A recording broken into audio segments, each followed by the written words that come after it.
Hello, I'm PK Phillips, and welcome to Research is Curiosity for the Bremer Memorial Library. So first of all, let's ask ourselves, what exactly is research? The formal definition of research is the systematic investigation into and study of materials and sources in order to establish facts and reach new conclusions. So research is a creative process that we undertake when we want to know more about something that we are curious about or have questions about. So really, research is the exploration of something you are curious about. You are searching for answers to questions you want to investigate. So why do we research? And what is the purpose of research? Think about this in the context of your work. Can you think about why you would want to research something that was important to your work?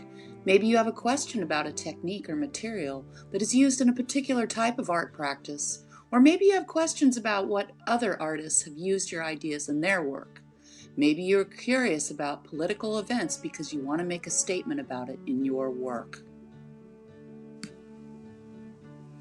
You will need to do some research to answer these questions and back up your point of view with evidence to support your argument. To find the answers to your questions, you will need to research, which just might lead to new questions or open you up to new points of view or ideas you can incorporate into your work, adding depth and a wider scope. You might find your argument is invalid and have to start a whole new process. So what does a researcher look like to you? We often think of scholars or scientists as researchers, but do you consider yourself a research producer when you are investigating new concepts, ideas, or materials in your practice? How about when you are investigating how a certain element works in your process and you stay at it until you've figured out the best way to use that element? Have you been conducting research to satisfy your curiosity or answer questions? So are there different types of research? Every discipline has some model of research that will be used to ask important questions to discover new insights to advance or invalidate ideas in that discipline. Some models are grounded in critical and empirical methods, and you will need to know these methods when you are defending your work or ideas. Some research is done right there in your studio while you are working. Your very practice can be considered research, especially when you document that practice. So what if we don't research? What does that mean for your work? What if you spent a whole lot of time developing something that had already been done by another artist 30 years ago? If we don't research, we might end up reinventing the wheel, wasting a lot of time and energy. If you don't back up your ideas with research, your ideas are just opinions, and opinions don't really count in the academic or professional world. If we don't research, we can't look at any idea or conception with a critical framework that supports and makes your ideas or points of view stronger in an argument.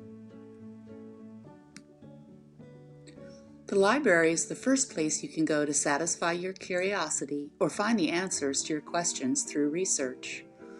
There are a wide variety of printed books, journals, periodicals that can give you the information you need to build a solid argument based on authorized sources. If you can't visit the library in person, there are databases and digital print versions that you can access remotely through your phone, computer, or any other digital device. The library has all kinds of helpful art-based databases and electronic resources to make your research efforts productive and compelling. So, is it interesting to learn that you are a research producer? Your very process and practice creates research you can support through documentation, and the research you do to make your argument solid when you next have to defend your work in a critique or write that academic paper. Don't forget to start your search at the library, where all the hip research producers hang out.